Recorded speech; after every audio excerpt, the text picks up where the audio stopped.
Welcome back. Yesterday, as we have derived parallel law of forces, let us try to solve a problem. The parallel law of forces can be used when both the forces are unknown. Now, here they have given that. I will read the statement of a problem given. The sum of two forces P and Q is 500 Newton and the resultant is 400 Newton, making an angle 90 degree. So, determine P, Q and the angle between P and Q.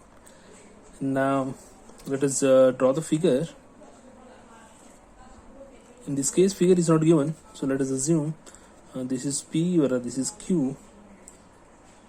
The angle between this P and Q is theta. As we know, that always the angle between the two forces will be theta.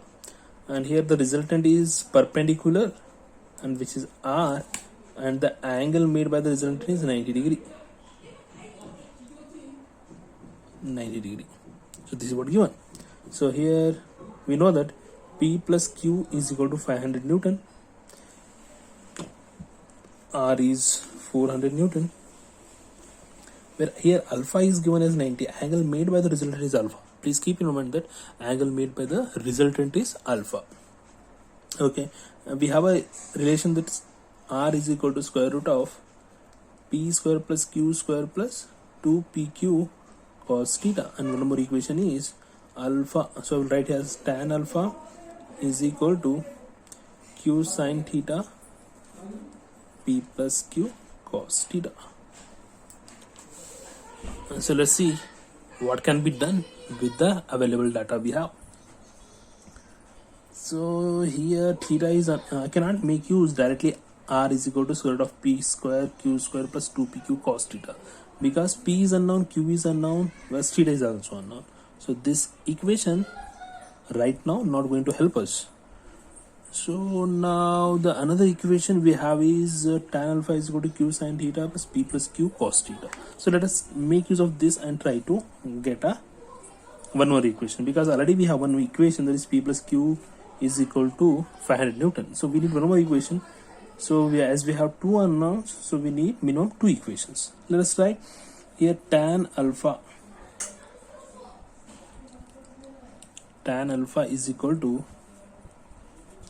Q sin theta plus P plus Q cos theta. So I will rewrite this equation. So I will write P plus Q cos theta is equal to Q sin theta, where we know the value of alpha, so I will substitute here tan 90. So tan 90 is infinity, so will become P plus Q cos theta is equal to 0. Call this as equation 2, or else we can simplify further.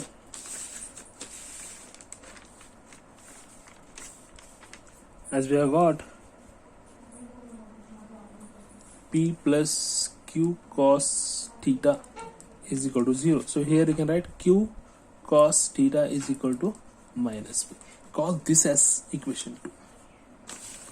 Now we'll make use of that resultant equation, which is R square is equal to P square plus Q square plus 2PQ cos theta.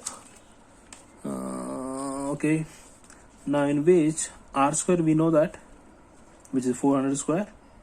So here we'll substitute the value of 400 square is equal to P square plus Q square plus 2P, and we know the value of Q cos theta as minus P.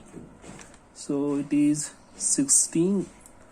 4 times of 0 is equal to P square plus Q square, P square plus Q square minus 2P square.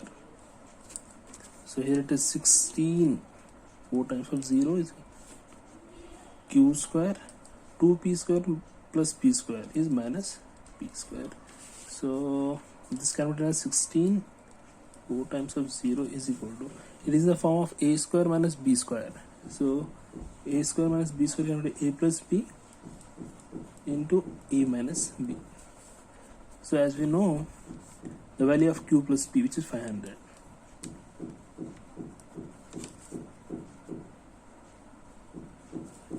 is equal to Q minus P. Now here I will make use of a calc.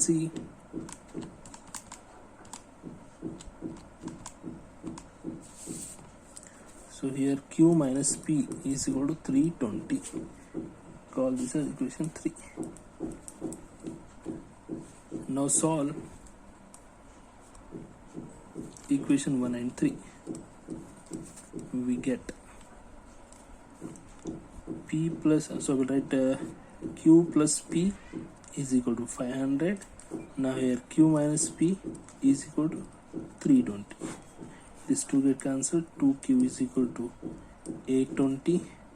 Q is equal to 400. Therefore, from equation 1, P plus Q is equal to 500, where we know the value of Q, so P is equal to 500 minus 410, which is P is equal to 90 Newton. We got P as well as Q, but we supposed to calculate theta. So to calculate theta, I will make use of equation 2. From equation 2, that is Q cos theta is equal to minus P. Now cos theta is equal to minus P divided by Q. So cos theta is equal to minus 90 divided by 410. Again I will make use of calc. So here minus 90 divided by 410. Shift cos, answer. So theta is equal to 102.68 degree. This is the answer.